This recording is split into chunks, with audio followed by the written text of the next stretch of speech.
globally, we are keeping people away from their prefrontal cortex. Our brain's immune cells have shifted to become the evil twin, and they have shifted because their mitochondria have become dysfunctional. Neurodegenerative conditions, all of them, are related to dysfunction of the brain's immune system. That's where the research is taking us, to look at these.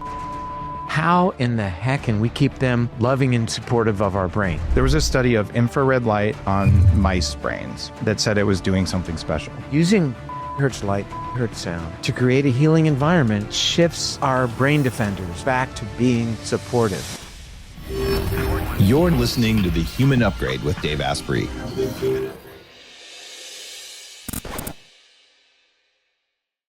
This is a special edition of The Human Upgrade, and we're filming it live in Las Vegas. And my guest today is none other than Dr. David Perlmutter, 6 times New York Times bestselling physician, a neurologist, a dear friend, and a guy who's really inspired some of my work over the years with publishing his books. So this is one of the kindest and most knowledgeable guys that you will see in this field, with very deep knowledge and just a huge heart. So welcome back on the show, my friend. Thank you. I like the kindness part because that's really, I think, the goal these days. Be as kind as you possibly can. Mm-hmm. You don't have to be the sharpest knife in the drawer. You don't have to, be able to quote the literature. I think number one on the list is just be kind to others. I'm glad you opened with that. I've seen that over and over and over with you, just the way you treat everybody. So thanks for bringing that to the world. Love thy neighbor as thyself. There you go. You've been working on brains for a very long time. And we can talk about Alzheimer's, we can talk about autism, we can talk about inflammatory cells in the brain, and I want to learn it all. So let's start with autism, because I just did an episode. In my most recent book, I said, well, yeah, I've reversed my autism. I don't meet the clinical definitions of that, but I clearly had it. It runs in the family. I've got the genetics for it. And it's been an enormous amount of work. So I'm like, here's what I did. And some people get really pissed off when I say it. I don't know why. But so much has happened in the world of autism, things about folinic acid and other things. What's your take on autism today? I'm going to have a tough time answering because I don't know what it is, because it is not an it. As you know, they clustering, yeah. Oh, yeah. I mean, people obviously use the term autistic spectrum disorder, and there are many manifestations, and there are multiple factors that lead to each of those or groups of those manifestations, whether it's the language dysfunction, the socialization dysfunction, the tactile issues, and these are all represented by dysfunction in various circuitries of the brain, which are affected by a multitude of factors, including baseline genetics, epigenetics, that's for sure, toxicity, changes in the microbiome, and importantly, as we're learning, we talked offline about this before we went live, the changes in the balance from the gut of the short-chain fatty acids that our gut microbes create. So we know that higher levels of propionic or propionate, as one of the short-chain fatty acids, seems to be a little bit threatening for a normal brain function. And I don't mean that the brain function in the autistic individual is abnormal, so let me back out of that one if I can. But it looks as if higher levels of butyrate in ratio to propionate seem to be what we would expect in individuals who have better socialization, better language skills, and less involvement in negativity towards tactile stimulation, things like that. So there are a lot of factors. And it's interesting you bring up genetics. So genetics is a factor. Yeah.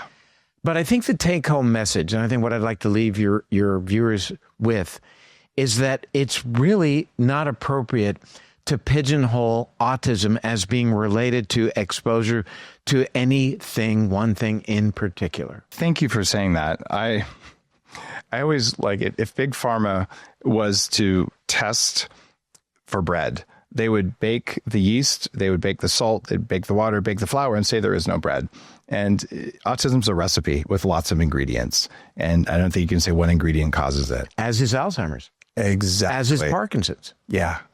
And, the problem is when you adopt the notion that there is a single cause for a problem, then you are quickly led to a single solution for that problem. Let me give you another example. The idea that beta amyloid, this accumulation of protein in the brain, is the cause of Alzheimer's is categorically wrong, Yes. number one. But why it became, it gained so much traction is it led to therapies that are these monoclonal antibodies that have been designed and FDA approved, I might add, to treat Alzheimer's, but actually not. They aren't approved for treating Alzheimer's. The approval process was they moved the goalposts and made the goal removal of beta amyloid from the brain, not cognitive improvement, certainly. Wow. And not slowing down of cognitive decline. They said it doesn't do that, which would be the goal for Alzheimer's disease. And that's why initially these monoclonal antibodies failed FDA approval. So they came back and said, okay, the surrogate then will be ridding the brain or lowering the amyloid load. And that's how these drugs were approved, because they don't have much of an effect on slowing the cognitive decline, much less arresting cognitive decline.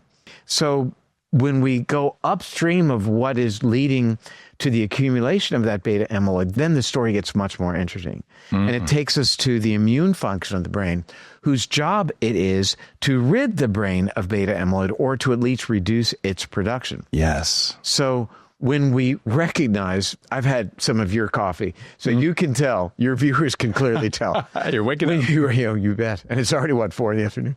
You recognize that the immune system is playing such an incredible role then in downstream issues like accumulation of beta amyloid, in the case of Alzheimer's, accumulation of alpha-synuclein, another misfolded protein, in the case of Parkinson's. Then we say to ourselves, well, let's look at what is it that's making that immune system less salubrious, less paving the way for health and paving the way for damaging effects. We recognize that the brain's immune cells, the microglial cells, can be friend or foe. Yes. And that when they are foe, when they're working against us, it is a consequence of their metabolism having gone awry, their mitochondrial function. We've covered a lot of ground in a short period of time. This is great. Right now, we're at mitochondrial function in our brain's immune cells, leading to the accumulation of beta amyloid. So by the time we get to targeting beta amyloid with these drugs, we've covered a lot of ground, missed a lot of opportunities. Let's go upstream and ask ourselves, why did the amyloid accumulate in the first place? Yeah. It's because our brain's immune cells have shifted to become the evil twin, and they have shifted because their mitochondria have become dysfunctional. So here's an idea.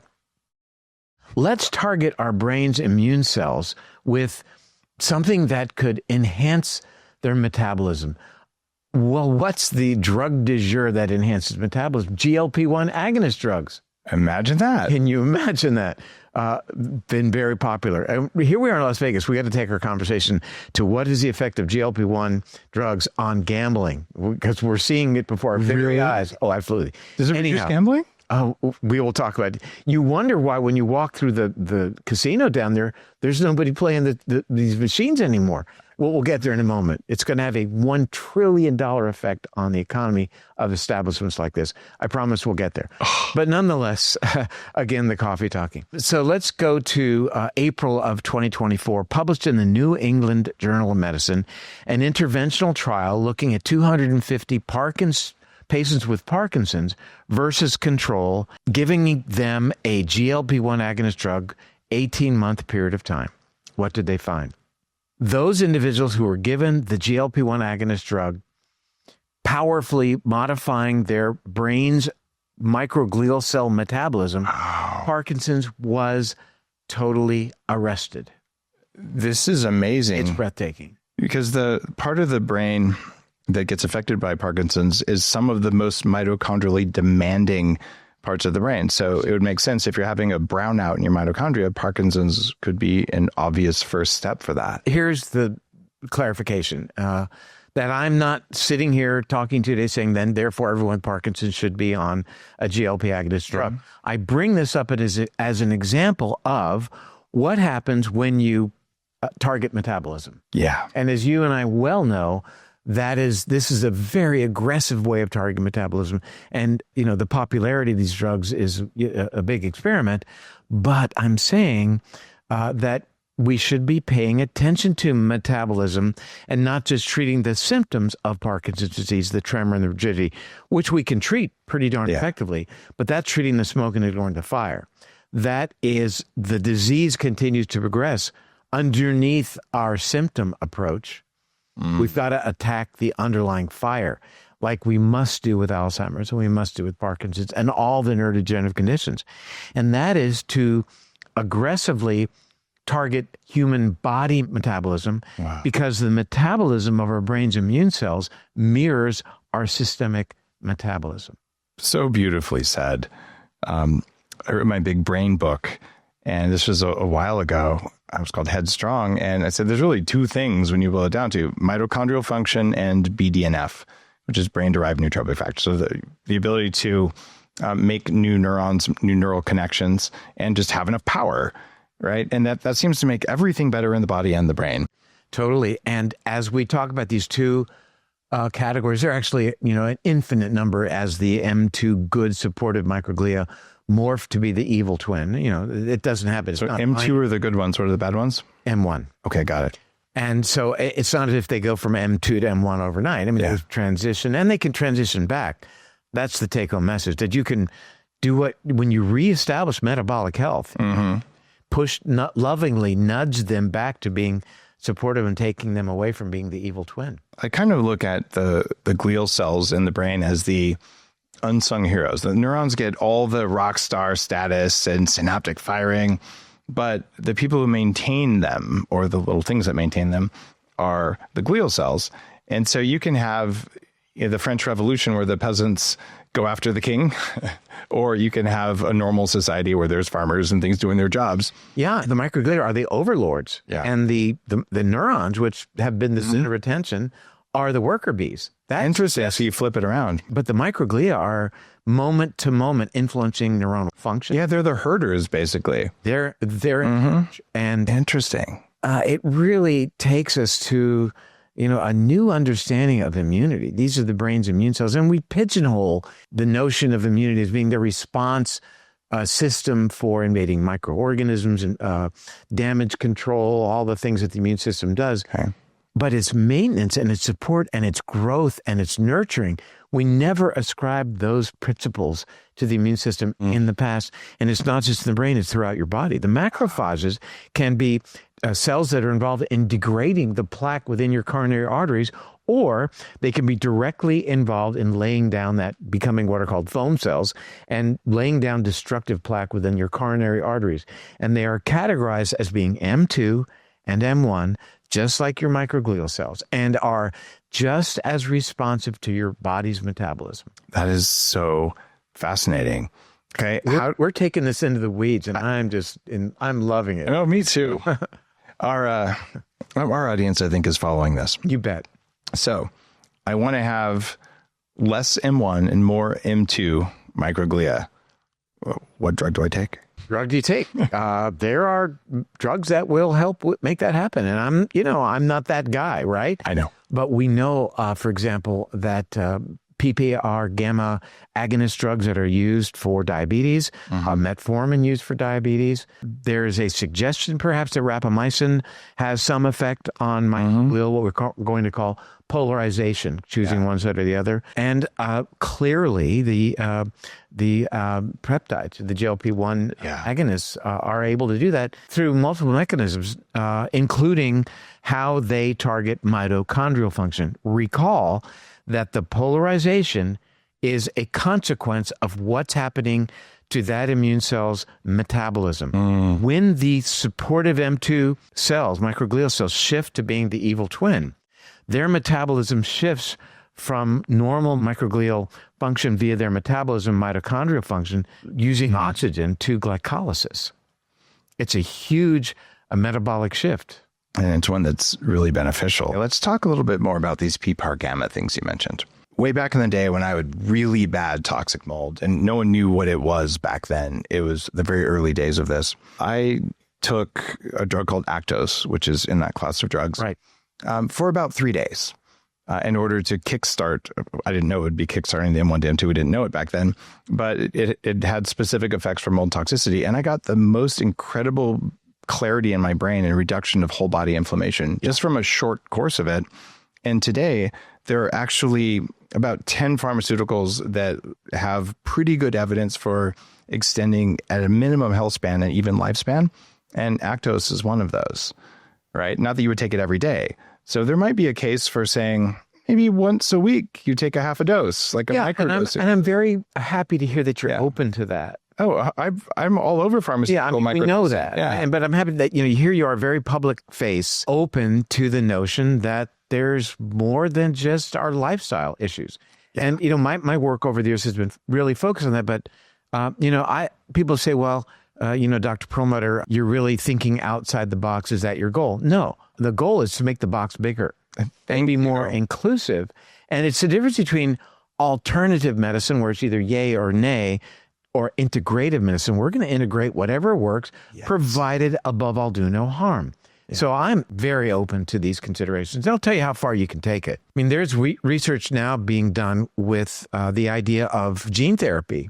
I've done 3 of them. There you go. What have you done? I did 2 follistatin gene therapies, and then I just did a VEGF, and I'm about to go do Clofo. So let's unpack those if you want to. So the follistatin gene therapy is designed to inhibit myostatin, which is considered to be the brake on muscular growth. And the reason we want muscular growth is because your muscles are not only a repository, but an internal pharmacy to produce these myokines, like you mentioned earlier, BDNF, erythrin, which we know helps convert white fat into bronze fat or brown fat. Why? Because it's richer in mitochondria. Right. And other things, interleukin 6, which helps activate AMP kinase, which helps us with our metabolism. So, the issue is, well, is it proven to be safe in humans? I don't think we know that yet, but I think if you're going to look at follistatin and the idea of modification of myostatin, that's been done for a number of years in children with muscular dystrophy. And I think the safety profile, and again, a disclaimer, I'm not recommending it to your viewers, but something to think about. And just as a little side note on that, the reason that you just said, I thought it would be safe, and also it has an off switch. Yeah. Take tetracycline and it turns it off instantly. And what vector was used for you? Plasmid. It lasts for 2 years. Yeah. So there are other vectors, the plasmids, which are shorter acting. There is lentivirus vector, which is, the HIV virus is a lentivirus, but that actually incorporates this into your genome. And that sticks around for a very long time. Yeah, and then there's adenovirus vectors as well. So Liz Paris was on the show right before COVID talking about AAV gene therapy for longevity. I met with her an hour ago. Oh my gosh, I saw her last night. Yeah. And she's going to come back on the show to talk about her new book. But these are things that are happening right now. Yeah, I interviewed her last week. Oh, so fun. Yeah. So your viewers need to get their arms around what the heck is going on here. Yeah. That people are getting genes inserted into their bodies to continue to amplify the production of proteins, which we think are good for you. So you did activate it. You looked at myostatin. What did you do? I did VEGF. And I know that I have leaky blood vessels genetically. And so that's actually one of my biggest risk factors if you just look at genes ignoring the epigenetics. So I said, all right, let's see what I can do to improve the quality of my vasculature.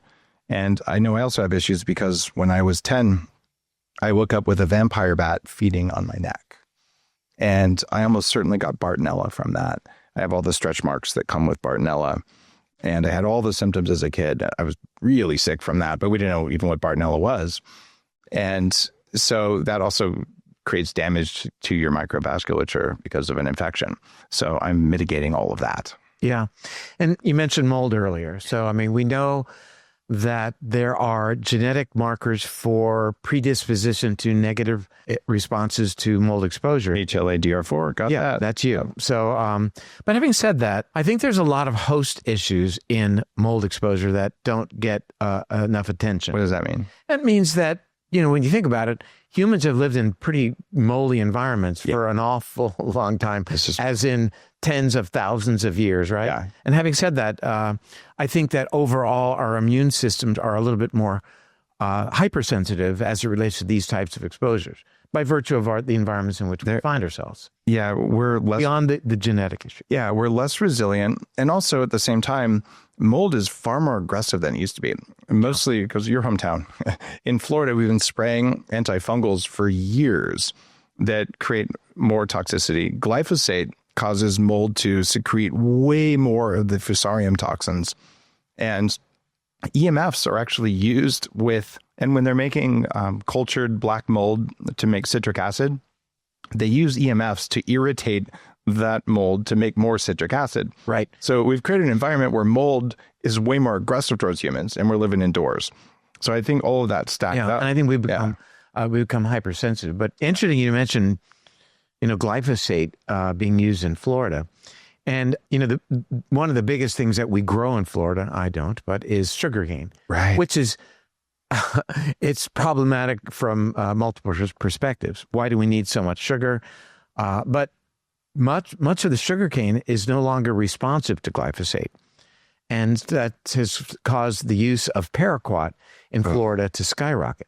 So we are spraying, not we, certainly I'm not part of that, but 1.5 million acres of sugarcane crops with paraquat. You remember paraquat was, it's an herbicide that was originally, we learned about it because it was sprayed on the marijuana crops back when we were young.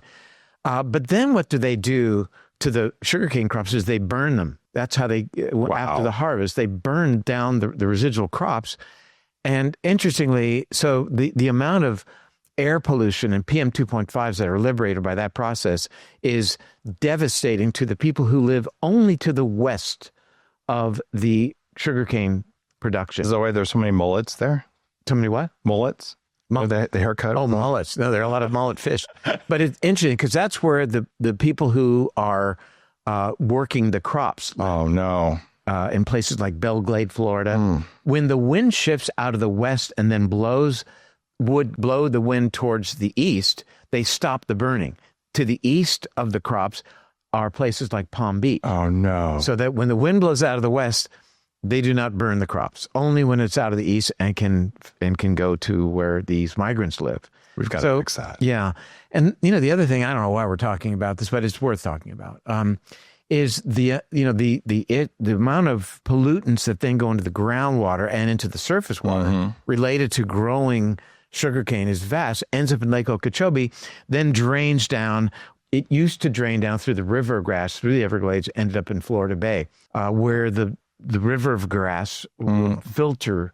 But now it comes down, they've blocked all that off, comes down through rivers, actual big rivers, and ends up causing algae blooms in places like where I live and all along the southwest coast. Toxic blue-green algae all the time, right? Is absolutely toxic, creates a chemical that is associated now with with risk for Alzheimer's, risk for Lou Gehrig's disease, and it's a very worrisome situation. So we wonder. I mean, it's been said, man is the only animal who will befoul his own nest, and in common parlance, you shouldn't poop where you eat. Longevity starts inside your cells. If you want top 1% performance, every input matters. And that's why I added Nanduka by Peak to my daily ritual. Nanduka is a ceremonial cacao nootropic, and I take it because it supports cellular resilience, it supports my metabolic balance, and it helps to regulate stress. One of my favorite ingredients is pu'er tea, which is a great source of antioxidants, and it's got a high concentration of full-spectrum reishi spore powder for calm and focus. And of course, it's got lion's mane for your brain and chaga for immunity and a lot more. Peak uses only the fruiting bodies of the mushrooms, which is important. So your cells get the bioactive compounds that actually drive your resilience. What sets Nanduka apart is the synergy. The cacao butter acts as a fat-based delivery system so that the adaptogens actually can get into your cells. What I feel is steady mental focus and calm energy. So get ready to meet your new delicious ritual for all-day focus. You get 20% off at peaklife.com. That's PIQUE life.com/Dave. Give it a try. Now, does pork cause Alzheimer's disease? Is it bad for you?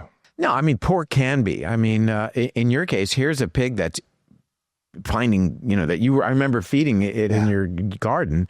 I can't think that would be a threat to health in any way. Those were low toxin fed. They didn't eat any grains, and they were intermittent fasted. Right, and not loaded with trichinosis. Yeah. I mean, in Jewish religion, pork, of course, would not be a food to be eaten. And one wonders, well, what was going on back then that would have caused that edict. And I would suspect it might have been. They noted that people who ate pork in those days possibly had issues with infectious disease and who knows what. But, I think it's a wonderful food. Yeah. And appropriately raised, certainly not, typically commercially raised pork. Yeah, we don't want glyphosate marinated pork. That's not a good thing. Yeah. So we were clear. Glyphosate is a mitochondrial toxin. Just thank you. Taking us back to our original conversation. I'm giving a talk here tomorrow, and I'm going to open the talk with taking the audience back to 1982. And in the field of neurology, that was a very sentinel moment in that a neurologist, Dr. J. William Langston, was working in his office reading EEGs when the residents burst in, said, you got to come down to the emergency room and see this patient. Lo and behold, they went to the ER, and there was a man basically stuck in a position, frozen in a position, and they didn't know what to do. And they were thinking, we're going to admit him to the psych ward or admit him to the neurology ward. And ultimately, they didn't know. They admitted the guy to the hospital and watched him, and several other patients came in. So Dr. Langston did some detective work and determined that all of these individuals had used an intravenous heroin type drug, but somebody had made this heroin in a lab, synthetic heroin, and ultimately determined that it gave these patients instantly Parkinson's disease. Wow. He treated them with the existing drugs for Parkinson's at the time, and they immediately resolved, giving them L-dopa, exactly. And what he learned 13 years later was that what happened was, what he learned initially was that this contaminant in the injected drug, MPTP rather, becomes MPP plus, which is a mitochondrial toxin. Immediately upon administration of this drug, these people fried their part of their brain you mentioned, or the substantia nigra, very metabolically active, developed Parkinson's just like that, responsive to the drug, the drug treatment. But what he learned 13 years later was what the drug did was activated their brain's immune cells. No kidding. Their microglia that then digested away the neuromelanin, the parts, involved in the production of dopamine, and developed Parkinson's. And here's what I'll talk about tomorrow. The real interesting part of the story that he learned 13 years later, and I'll show the brain images of the substantia nigra being depopulated by the still alive microglial cells that continue to be activated and shifted to being the evil twin, was that after that initial confrontation with the drug, they remained in the evil twin configuration and continued to digest away the brain for as long as that person lived. Wow. And why that matters is because we see the same thing in Alzheimer's. We see it in chronic traumatic encephalopathy, what football players get long after they're not bashing their heads in football anymore, but they continue to decline. Why? Because once those microglial cells in the brain's immune cells shift to becoming damaging as opposed to loving and nurturing, they continue to spread that damage and like zombies, they attack good, healthy M2 microglia and convert them. And that's why it spreads through the brain. So metabolic signals from food or light or lasers, infrared light, what else can we do to just tell the microglia, hey, chill? A lot of things. And, you touched on a few. Primarily it's the big levers. Yeah. What are you eating? How well are you sleeping? How well are you connected to nature? How well are you connected to other people? And you want to get more, and how well are you sleeping, of course, and what exercise you get. Then we step it to a little bit more granularity. Then what is your fasting blood sugar? What is your fasting insulin? How is your, your continuous glucose monitor? What is it telling you? Deeper than that, what are your inflammatory markers? What are the levels of the inflammatory cytokines in your blood? What are things like neurofilament light chain levels? And we can get even deeper and deeper. But the big levers are what you mentioned. But there are some other more exciting things that are being used that you know about. Things like hyperbaric oxygen, ketogenic diet, urolithin A, coenzyme Q10. And even, things that people may not know about, like rosmarinic acid, dihydroaminoacetin. I take both of them. Yeah, I know you do. I heard you talk about that before. And what about then nicotine? Nicotine as well, and lithium as well. Oh, yeah. That's how lithium works. Lithium works directly by targeting the metabolism of the microglial cells. I didn't know that. I do 3 capsules of lithium orotate. Orotate is the one you want to take. Yeah. Yeah. And even, there are things that are not yet available, but targeting a specific receptor on the microglial cell that keeps them in M2, called the TREM2 receptor. That's why we want to target. And people who have genetic downregulation or deficiencies of that TREM2 receptor have a dramatically increased risk of Alzheimer's. There's some TREM peptides, or is it? There are ways of activating TREM2. Wow. But we can, if you become obese and diabetic, then your level of TREM2 dramatically falls. So, we could talk about developing these peptides and developing gene therapy to activate the TREM2 receptor to keep our microglia being friend, not foe. Wow. But you can do it with lifestyle as well. But that's where the research is taking us, to look at these microglial cells. How in the heck can we keep them loving and supportive of our brain? Hyperbaric oxygen, 40 hertz light, 40 hertz sound, gamma oscillation in the brain.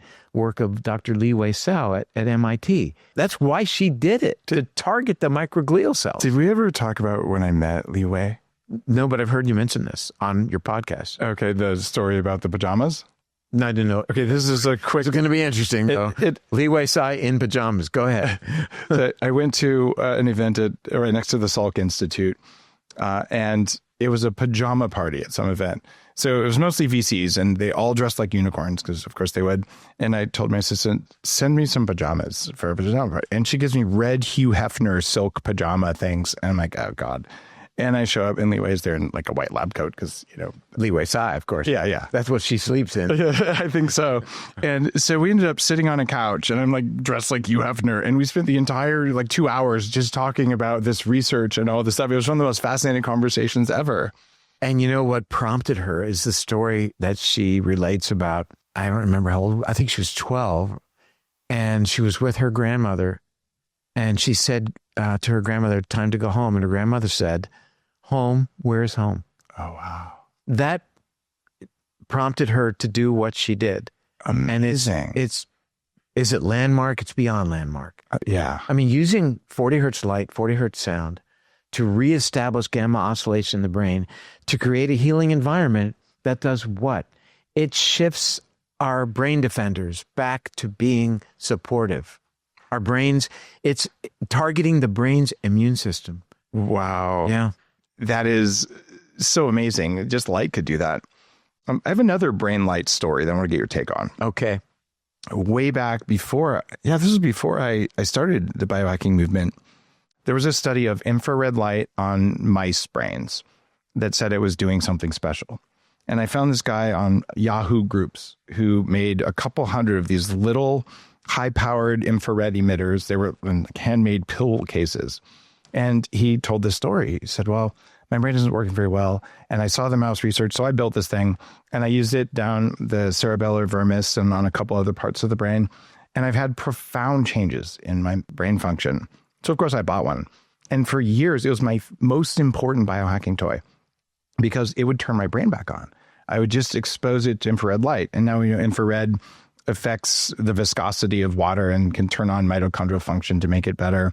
But it really changed things to the point that I put it one time over the language processing part of the brain. And I did that because I just never hear French words, no matter how much I try. So maybe that'll fix it. And I left it on for maybe more time than I should have. And I spoke in garbled words for the next 6 hours. It kind of freaked me out because I made my living on, cloud computing on stages. But this had a direct metabolic effect on the brain.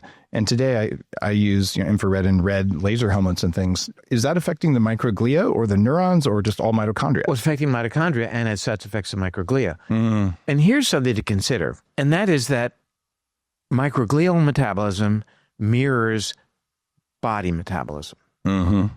So that when you're using a device like that, even if it's not on your head per se, that if you're able to reduce inflammation, upregulate mitochondrial function, it has an effect throughout the body in every part of your body, including the brain. And that microglia are able to participate in the sharing of their mitochondria. Yes. Via microtubules. And that mitochondria are actually able to migrate throughout the body. It's leading edge, and it's, there are things that happen. And at first you say, that's just a little bit too out there for me. And then suddenly, it becomes self-evident. And they're social organisms, and the ones in neurons are really interesting because they can actually move mitochondria around. Like when a neuron needs extra energy, it's sort of like if there's a big concert, they bring a bunch of generators in because they need it that night. The brain's doing that all the time with mitochondrial all the time. It's through fascinating. microtubules. And interestingly, there is a genetic issue that LRK that virtually causes Parkinson's. If you have, almost assuredly you're going to get Parkinson's. And they've traced the defect to lack of formation of those microtubules that share the mitochondria. So bringing this back to neurodegenerative conditions, all of them are related to dysfunction of the brain's immune system. Is it mitochondria or immune system or both? Both. I mean, I've for years said Alzheimer's is an acquired mitochondropathy, and Parkinson's is an acquired because, in medical school we learned about the mitochondropathies. They're Kearns-Sayre syndrome, aggressive external ophthalmoplegia. You have to be able to know these, right? Because in these we see mitochondrial dysfunction, and but yet we acquire mitochondrial dysfunction as we age, as we're exposed to all the multitude of things that we've already talked about. And so, our mission, should you decide to accept it, is to really target our mitochondria. And as such, then, getting back to this relationship, we are targeting microglial, the brain's immune system, metabolism, and are insinuating ourselves into the decision as to whether our brain's immune cells will be supportive and loving versus destructive and unsupportive. You just took it up to behavior, and in my most recent book, I think the ego is actually a manifestation of mitochondria. Without question. Wow. And because you're aligned with that. Yeah. And so even as we take it to vis-a-vis your book, mood issues and things like depression and anxiety are, as we now know, are clearly related to mechanisms like inflammation. Yeah. And inflammation is a downstream manifestation of dysregulation or problems of balance of the immune system. That's what ends up when the immune system is out of balance. Then our immune cells create destructive inflammatory chemicals called cytokines. And these are created by immune cells like the macrophages in the body and the microglial cells in the brain.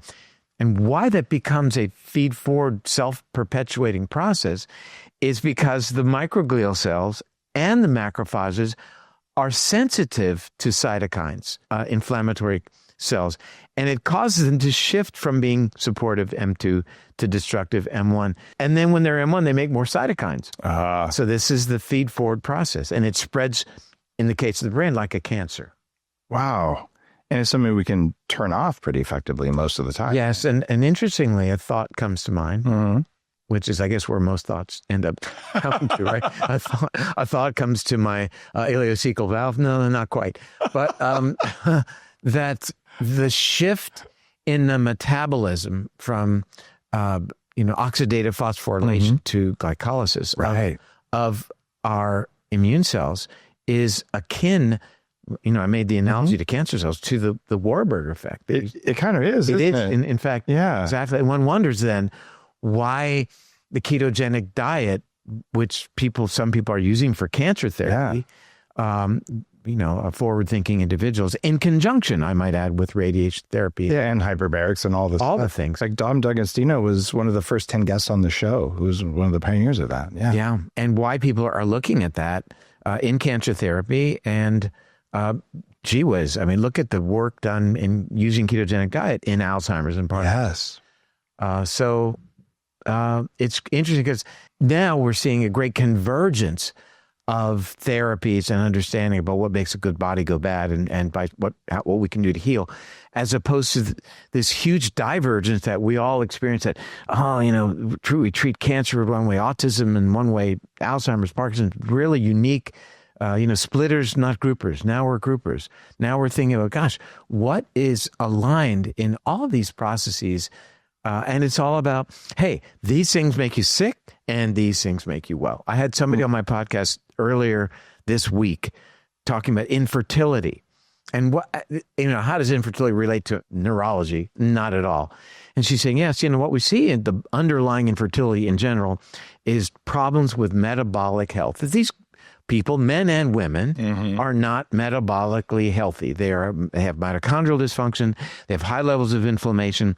They've been exposed to various things that are toxic to their cells. And I said, I didn't think there'd be much overlap with my world in brain health. And we both looked at each other and smiled, and we realized, these things make the body go bad, and these things make the body go good. And so therefore, you and I right now are at a huge conference, and you walk to the exhibit hall, and pretty much, although everything's unique, biohack this way, biohack that way, a term that you apparently coined. Yeah. And it's, but they're all ultimately filtering down to the same issues, aren't they? It's always, how do we get the toxins out? How do we make the mitochondria work better? Right. And whether it's by looking at your microbiome and targeting your microbiome to make it work better, because what does that do? When your microbiome is working better, your gut is healthier and it's less leaky. Why do you want that? Because if it's leaky, then you're up-regulating these inflammatory chemicals that we just talked about that target your brain's immune cells, that target, your ability to become pregnant, whatever it may be. And so there's a great convergence now. We're all saying the same thing. And, the road has become a lot less cluttered in terms of what the ultimate goal here is. Yeah. It's sort of like earlier we talked about, let's treat these tangles in the brain. Those are maybe the smoke coming off the fire that's underneath it, but we're just treating the smoke. And almost all of these conditions, but not all, just almost all, the great majority, really do come down to mitochondria. Yeah. Right. And we get those guys happy. And all of this stuff that we think is a unique thing, it's not that unique. But they're not guys, they're girls. Right? This is true. They only come from women. They're girls. And that's why they're so nurturing. Yeah. It's the feminine energy. Yeah. It's that feminine, loving, not aggressive, warlike Mars energy. It's the loving, nurturing energy. Yeah. It's what the M2 Microglia want to do for us if we just get out of the way. It's where life force energy or chi comes from. It's all mitochondria at the end of the day. And this is not psilocybin induced right now. This is really speaking science. It mechanistically it works. And when I put out that hypothesis about the ego coming from this, it's 10 years of altered states neurofeedback and some other things. And then it became the best-selling philosophy book in the country for a little while. And a lot of Buddhist scholars are reading going, this explains a lot of that stuff. And wow, so if my mitochondria are dysregulated, I'm probably going to act like a jerk. Yeah. Yeah. And again, where do they come from? Lynn Margulis, the endosymbiont theory of our mitochondria being free-living bacteria that took up residence in another cell and said, hey, guys, I'll do this. I'll take care of the energy production and other things. The mitochondria wield the sword of Damocles. Yeah. They determine whether a cell will live or die. They control this process of apoptosis by virtue of their regulation of what are called the caspase enzymes. They say it's time for this cell to go or live. But they said, I'll take care of these functions. In exchange, I need you to develop these mechanisms whereby I will get the food I need, glucose primarily as my food, as my fuel, and oxygen, and I will do these nice things for you. I think that original theory was wrong. Which one? Endosymbiont. Yeah. I think it did happen, but it's more some intelligent bacteria were floating around and they found another cell and said, let's make it our mobile petri dish. Let's take over and let's never let go of control. And that they're actually driving our cells. Our cells driving them out. That's another perspective, and I'm willing to go there, and I'll noodle that one tonight. And it's you could argue either way, but I think just because of that original theory that like we were the cell and this is our energy, they look like puppet masters when you get really down into it. And like they're living within ourselves, they're moving around, they're doing what they want to do. And like, oh, you didn't do what I wanted? Have some cravings, right? And so, yeah. And that's fascinating. That's induced by basically inflammation. Yeah. When you think about it. Yeah. What does inflammation do? Inflammation cuts us off from relating to our prefrontal cortex. Yes. And locks us back into amygdala-based behavior. That I have these cravings, but beyond having the cravings is I'm therefore going to satisfy those cravings right now. The rest of everything be damned. My health be damned, other people be damned, my future health be damned, and the planet be damned. That's what locking into immediate-based behavior does. It's as opposed to making decisions from leveraging what the input is from the prefrontal cortex, the top-down control, the adult in the room, saying, well, you shouldn't really eat that. We know this could spike your glucose. You shouldn't do this because it's bad for your neighbor, you're bad for your neighborhood, with spraying on your lawn of glyphosate, whatever it may be. That's a prefrontal influence where you take multiple data points and you come up with a more balanced decision. It is the adult in the room. And we want that adult in the room to have top-down control over the child in the room, the amygdala, and say, yeah, I know you want to stay up late. I know you want to eat this or do whatever. It's not good for you. But we're just going to rein you in. Inflammation. I love that. Cuts us off. Okay. It's called the anterior cingulate pathway. And inflammation severs that pathway, and the amygdala takes over and says, screw it. I'm doing whatever I want. And then those crappy lifestyle choices do what? You're eating the wrong food. You're staying up late, not getting restorative sleep. Inflammation increased further, and you're locked into the amygdala. Now, let me take this further, if I may. With the global change in food becoming from the standard American diet to then the Western diet to the global diet, call it what it is, featuring ultra-processed foods as the mainstay, which is profoundly pro-inflammatory. What is then happening is globally, we are keeping people away from their prefrontal cortex and locking them into, I am better than you. I don't want to have any relationship with other people who are different from me. And we're going to do everything we can to, you see where I'm going with this about what's happening globally as a consequence of the foods that people are eating, causing more inflammation in the world. Wow. Yeah. It's kind of dark, but it's also easy to fix. It is. And, people are recognizing it. Oh, yeah. And so I promised I was going to take it to a place. I was going to ask. Right, because we're now, there's a segue. So what some have described happening with the the vast utilization globally of GLP-1 agonist drugs, Ozempic-like drugs, and this is not being pro or con, it's an observation that somebody made, and I'm going to relate it to you, is that we know that these drugs have a huge effect on behavior and have an effect on the reward system parts of the brain, such that there's less craving. And it's interesting, you and I are having this discussion however many floors above the casino. And if you walk through the casino, are you noticing there are less people playing the games? I have definitely noticed that. And it was predicted. Wow. That because, and there got to, maybe who knows, it's the time of year before a holiday, whatever. But overall, the number of people that are gambling is diminished significantly. The thought being perhaps it's the widespread utilization of these GLP agonist drugs that are predicted to ultimately be used in the next 5 years by 25% of the global population. Whoa. The economic impact in terms of gambling, but also in terms of binge buying. I need this right now. You go onto your favorite portal of choice and you buy something you may not necessarily want. People derive satisfaction from that, get a brief dopamine surge from the fact that they're able to buy this, that, and the other. It's going to be delivered to their house tomorrow. This will have a multi-trillion-dollar effect on global economy. So GLP-1s reduce cravings, not just for food, but for everything. Across the board. And will have a dramatic effect on number of deaths related to alcohol consumption. This is incredible. Driving with alcohol on board. So it's an interesting, unpredicted, but now recognized issue that's developed. Wow. Yeah. I've said since the first study for weight loss on GLP-1s that at low doses, these look like longevity drugs, and more studies are saying it looks like at least their health span and maybe lifespan extending. And is there a role for microdosing these for healthy people? Great question. I mean, I'd love to see people study it. We're just beginning to see people actually engage the studies. Yeah. But, your physiology is expecting a bump of GLP-1 following fat in the diet, fiber in the diet.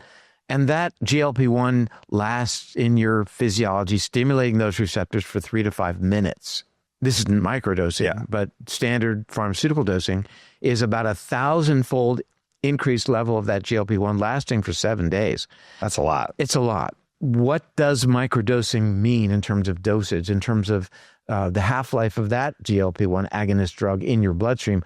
I don't know. I mean, so we can't make a statement about is microdosing going to do X, Y, or Z, because it's all over the place in terms of, half-life of the drug, dosage of the drug, blood-brain barrier permeability of the drug, which I think is... Which drug? Because there's GLP-1, 2, and 3s now.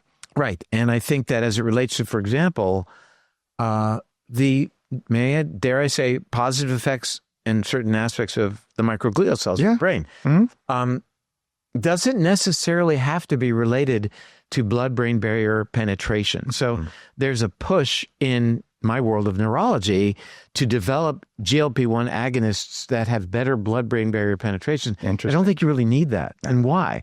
Because as I mentioned earlier, the cytokines, the inflammatory cytokines, readily transgress the blood-brain barrier. And in so many people these days, that blood-brain barrier is dysfunctional anyway, and we can talk about why. But and therefore are able, these cytokines, inflammatory chemicals that may have had their origin from a leaky gut or chronic mold exposure, or any number of things, to make their way into the brain and nudge those supportive, loving M2 microglia cells to being the evil twin. Wow. Yeah. It's a fascinating story about how this one little compound we didn't even know about not very many years ago has such a profound effect on us. And in the earlier days, we're looking at things like leptin and ghrelin. But what I think is missing from the conversation, and you're hinting at it, mitochondria in the body all talk to each other. They're a community, and they talk with inflammatory cytokines, they talk with vibration, they talk with actually single biophotons that they emit to each other. It's one reason that blue light is so disruptive, even on the skin, because there's light-based signaling. And we also have, I think, convincing but early evidence that they're quantum entangled with each other.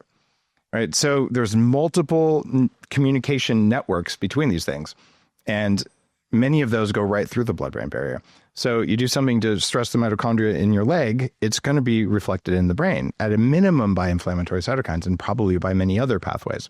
So if you look at them as a community, you disturb a community enough, you get a systemic effect in the community, right? And when you have this community-based thing, and this is mostly Martin Pall, I think does the best job as a mitochondrial biologist of explaining how powerful community is for these little mitochondria. And so I would be on your side saying you probably don't have to get into the brain, you just have to get into the mitochondria somewhere and they'll talk to each other. Let me take it a little further if I may. Yeah.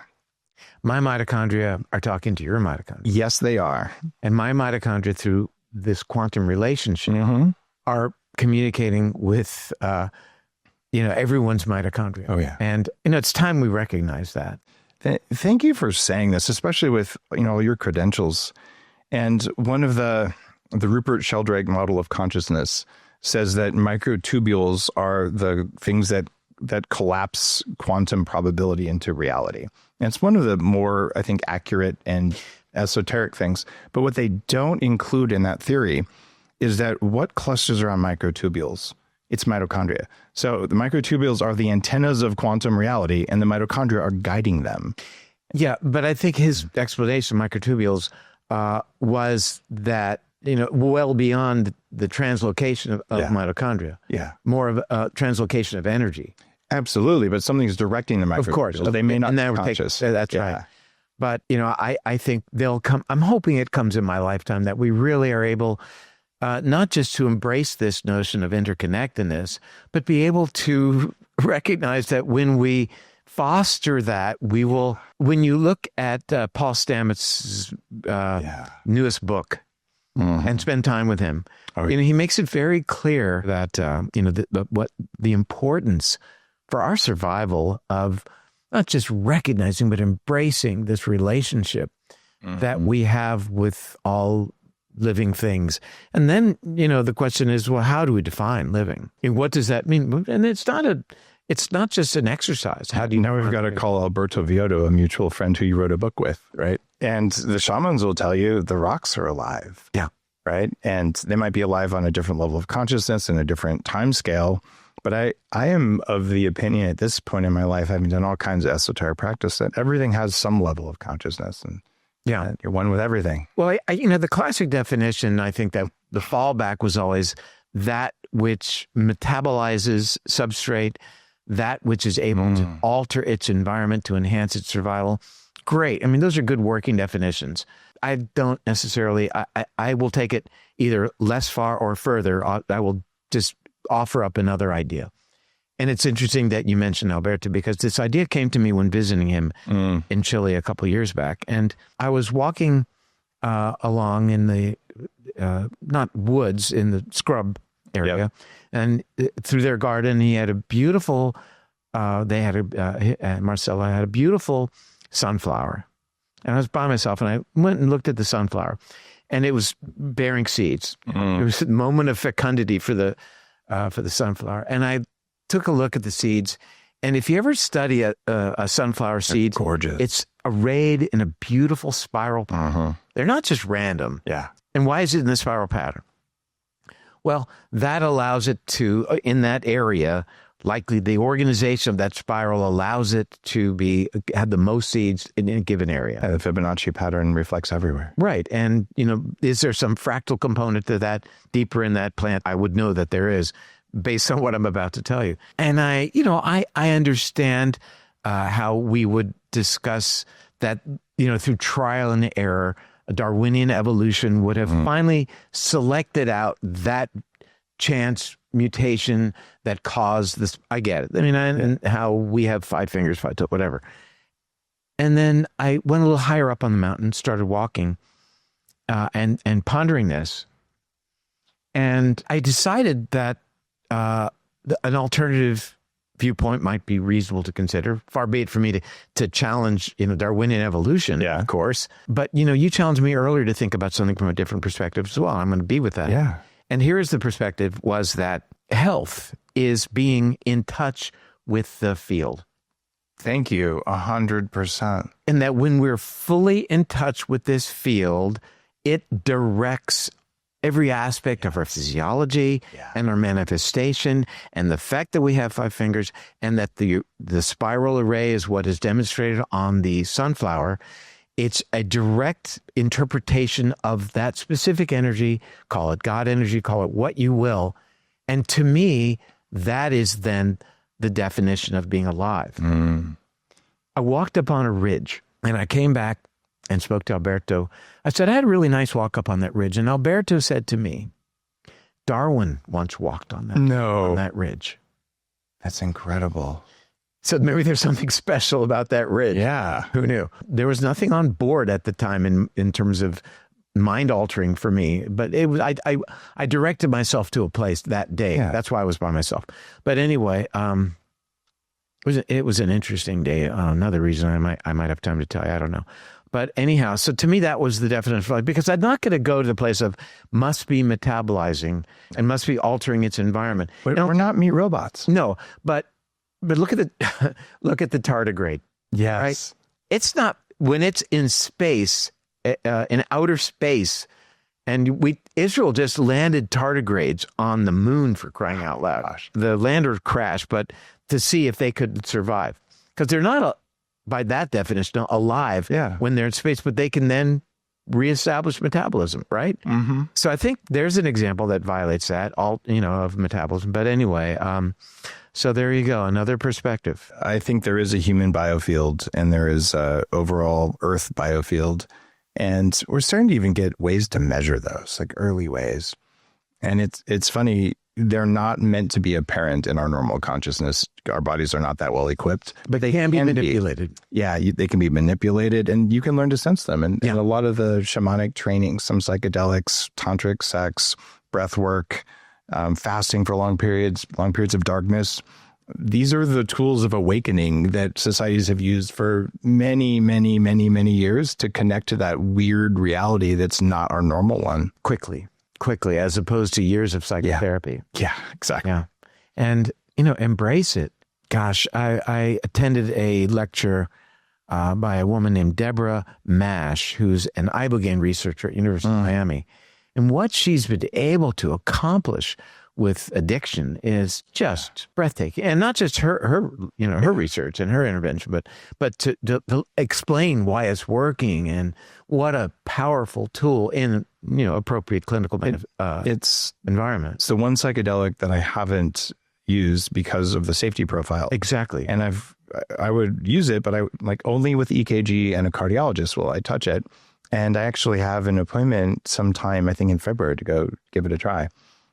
Because I am a consciousness explorer amongst the other things. Yeah. And I think your recognition of this prolongation of the QT interval, if you will. Yeah. Having plenty of potassium on board would be a good thing. Yeah, for sure. And this is just a thing about psychedelics in general. They're not always safe. I think ayahuasca has particular risks spiritually, and people go crazy on some of these, or you can have a serotonin crisis and all. So if you're naive to these things, start slowly and have an appropriate facilitator, especially for your first time, because you don't know if you have the genes for serotonin overload or not. Yeah. That's true. Or you're on medication that might, Yeah, if you're on an antidepressant or even high dose methylene blue could cause problems. Above all, do no harm. It's still the watchword, even in this realm, if not more so in this realm. Agreed. Yeah. Wow. I didn't think we were going to get to go to this kind of a conversation, David. This is incredible. You're just one heck of a human being, and you've consistently put out these books that are noteworthy. And I read all of your books because you always come up with a new way of thinking. You're just so well studied, but most of all, that underlying kindness. You're genuinely working to make the world a better place. I think you've been doing that for many years. Well, I appreciate that. I would shorten that. I'm generally working on it, and it's clearly a work in progress. And, I mentioned something earlier. Maybe I didn't. Love thy neighbor as thyself. Mm. What a watchword. And, I just wanted to deconstruct that for a moment. Love thy neighbor, 3 words, is not conditional. Love thy neighbor provided they're Democrat, they're Republican, they're independent, they're black, they're white, they're from this country, that country, speak this language, or agree with you in any area whatsoever. It's just doesn't matter. Love thy neighbor, and it's hard to do. Yes. And then part 2 is as thyself. And that might even be harder. You got to love yourself. But I think if you're able to love your neighbor, then loving yourself would be pretty easy. If you've worked on it that Depends on your neighbors, doesn't it? Yeah, but if you've worked on it that much, then yeah. The other one that I was thinking about the other day is judge not lest ye be judged. Thank you. Judge not lest ye be judged. It's transactional. Mm-hmm. Here's the consequence of judging somebody. Then you'll be judged. And here's how I feel about that. I think judge not is plenty. Just judge not. Yeah. Judgment is an egoic manifestation. It's your mitochondria trying to be safe. Yeah. Yeah. But, a lot of our judgment comes from early life programming. And that's part of what the work is all about, I think, is Barnett Bain has a new book out about being a friend. And he talks about how early in your life that there are challenges that we're not good enough, we're not this enough, that enough, or not deserving of love, all the things. We spend an inordinate amount of a lot of our lives then establishing, the counters to those that allow us to be functional. Yeah. I'm not good enough. Yes, I am, and here's why. I'm not successful enough. Oh, yes, I am. I'm the head of a company. Yeah. I'm rich. I've got a big house. I've got all these trappings. Still unhappy. Yeah.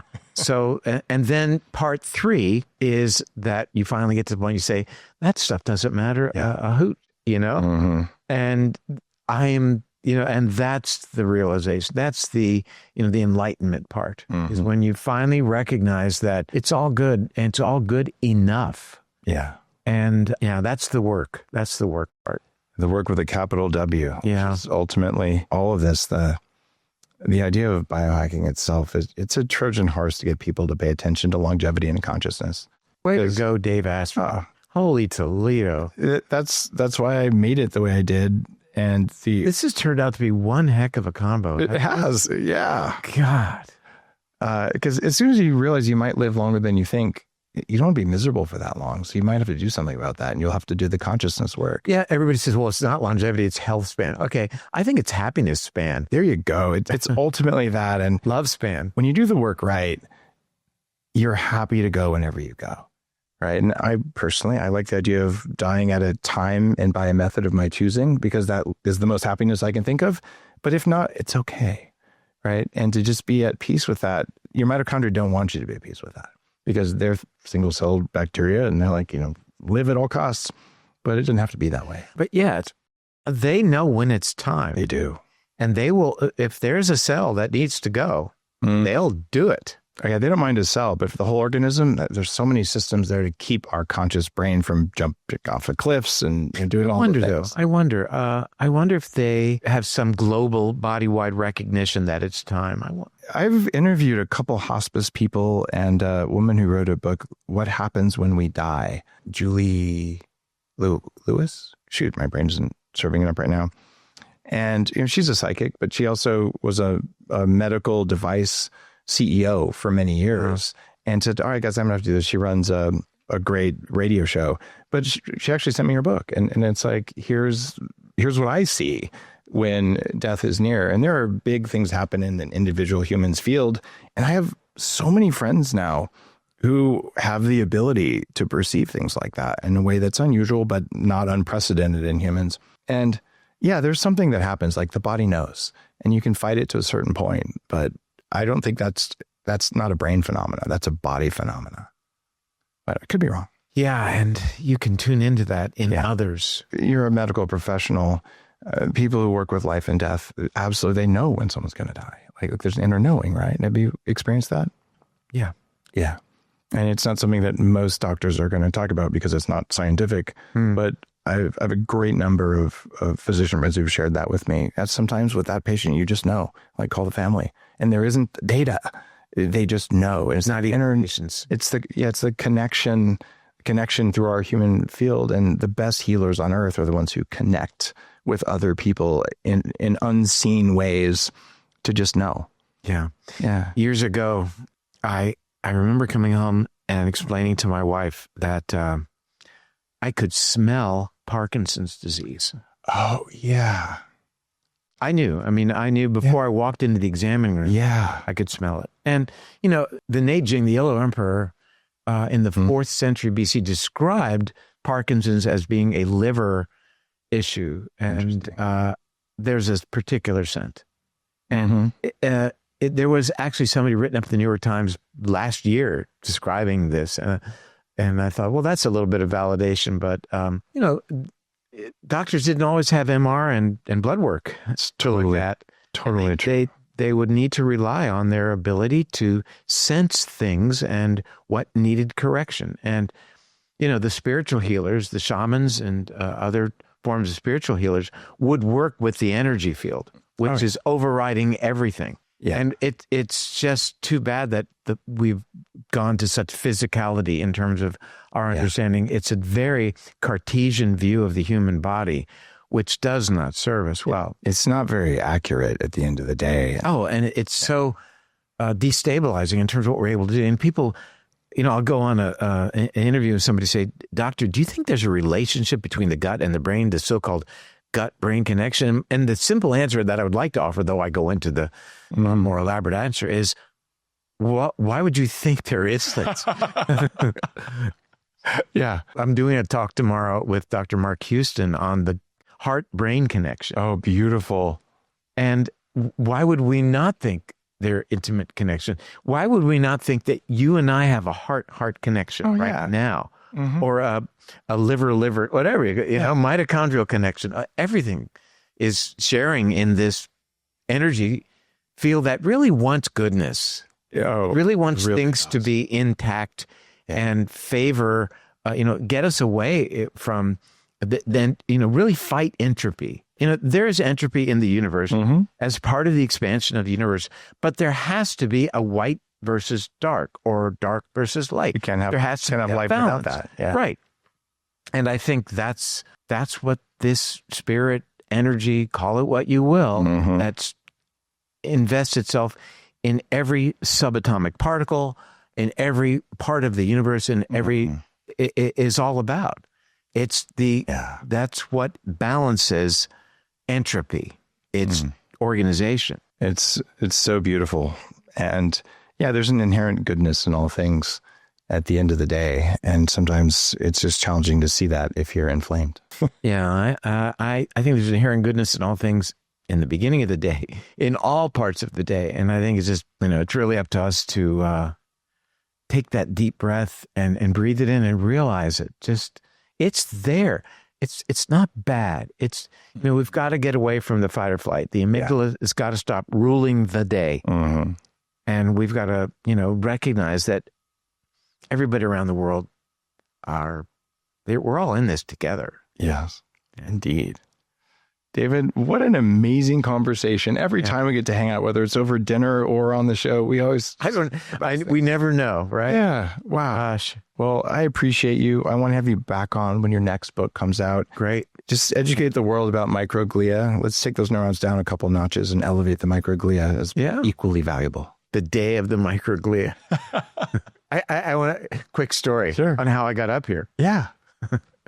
So we're in a hotel room. You have to go through the security to get up to your room. I'm thinking about it because of the field.